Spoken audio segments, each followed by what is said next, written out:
السلام علیکم ورحمۃ اللہ وبرکاتہ۔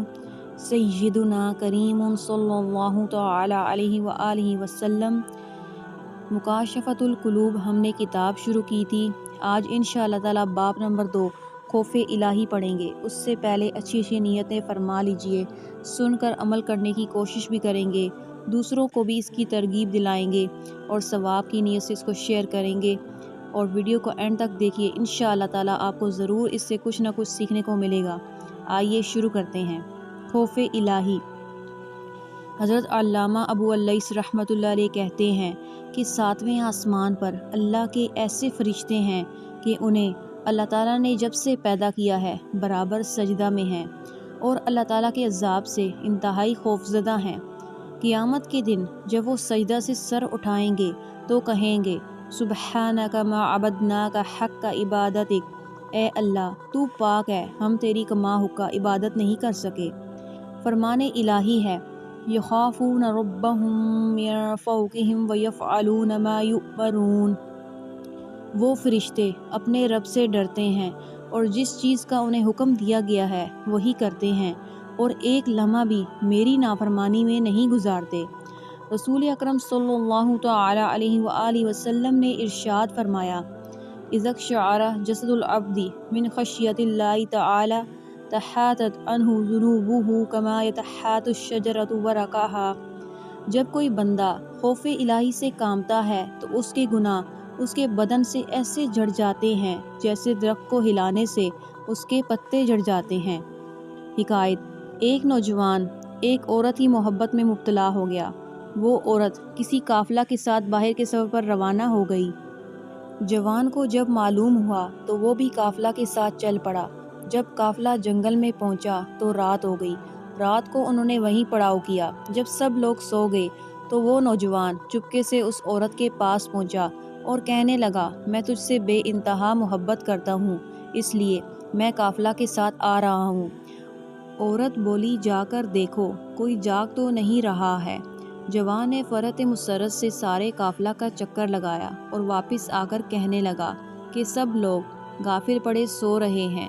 عورت نے پوچھا، اللہ تعالیٰ کے بارے میں تیرا کیا خیال ہے؟ کیا وہ بھی سو رہا ہے؟ جوان بولا، اللہ تو نہ کبھی سوتا ہے نہ ہی اسے کبھی اونگ آتی ہے۔ تب عورت بولی، لوگ سو گئے تو کیا ہوا، اللہ تو جاگ رہا ہے، ہمیں دیکھ رہا ہے، اس سے ڈرنا ہم پر فرض ہے۔ جوان نے جوں ہی یہ بات سنی خوف خدا سے لرز گیا اور برے ارادے سے تائب ہو کر گھر واپس چلا گیا۔ کہتے ہیں کہ جب وہ جوان مرا تو کسی نے اسے خواب میں دیکھ کر پوچھا، سناؤ کیا گزری؟ جوان نے جواب دیا، میں نے اللہ تعالیٰ کے خوف سے ایک گناہ کو چھوڑا تھا، اللہ تعالیٰ نے اسی سبب سے میرے تمام گناہوں کو بخش دیا۔ حکایت: مجمع اللطائف میں ہے کہ بنی اسرائیل میں ایک اسیر العیال عابد تھا۔ اسے تنگ دستی نے گھیر لیا۔ جب بہت پریشان ہوا تو اپنی عورت سے کہا، جاؤ کسی سے کچھ مانگ کر لاؤ۔ عورت نے ایک تاجر کے یہاں جا کر کھانے کا سوال کیا۔ تاجر نے کہا، اگر تم میری آرزو پوری کر دو تو جو چاہو لے سکتی ہو۔ عورت بیچاری چپ چاپ خالی ہاتھ گھر لوٹ آئی۔ بچوں نے جب ماں کو خالی ہاتھ آتے دیکھا تو بھوک سے چلانے لگے اور کہنے لگے، امی ہم بھوک سے مر رہے ہیں، ہمیں کچھ کھانے کو دو۔ عورت دوبارہ اسی تاجر کے ہاں لوٹ گئی اور کھانے کا سوال کیا۔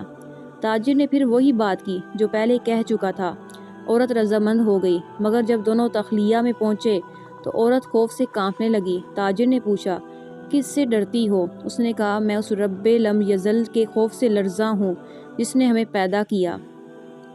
تب تاجر بولا، جب تم اتنی تنگ دستی اور اسرت میں بھی خوف خدا رکھتی ہو، مجھے بھی اللہ کے عذاب سے ڈرنا چاہیے۔ یہ کہا اور عورت کو بہت سا مال و منال دے کر عزت کے ساتھ رخصت کر دیا۔ اللہ تعالیٰ نے پیغمبر وقت موسیٰ علیہ السلام پر وحی بھیجی کہ فلاں بن فلاں کے پاس جاؤ اور اس سے میرا سلام کہہ دو اور کہنا کہ میں نے اس کے تمام گناہوں کو معاف کر دیا ہے۔ موسیٰ علیہ السلام حسب حکم الہی اس تاجر کے پاس آئے اور پوچھا، کیا تم نے کوئی عظیم نیکی انجام دی ہے جس کی وجہ سے اللہ تعالیٰ نے تمہارے تمام گناہوں کو معاف کر دیا ہے؟ جواب میں تاجر نے مذکورہ بالا سارا واقعہ کہہ سنایا۔ حضور صلی اللہ تعالی علیہ وآلہ وسلم فرماتے ہیں، فرمان الہی ہے، میں اپنے کسی بندہ پر دو خوف اور دو امن جمع نہیں کرتا۔ جو شخص دنیا میں میرے عذاب سے ڈرتا ہے میں اسے آخرت میں بے خوف کر دوں گا، لیکن جو دنیا میں میرے عذاب سے بے خوف رہتا ہے میں اسے آخرت میں خوفزدہ کروں گا۔ اللہ تعالیٰ کا ارشاد ہے فَلَا تَخْشَوُا النَّاسَ وَاخْشَوْنِ، تم لوگوں سے نہیں مجھ سے ڈرو۔ ایک اور آیت میں ہے فَلَا تَخَافُوهُمْ وَخَافُونِ إِن كُنتُم مُؤْمِنِينَ، اگر تم مومن ہو تو لوگوں سے نہیں مجھ سے ڈرو۔ انشاءاللہ تعالیٰ اگلی قسط میں اس کا باقی جو حصہ ہے ہم وہ پڑھیں گے۔ اللہ کریم ہم سب کو عمل کرنے کی توفیق عطا فرمائے، آمین ثم آمین۔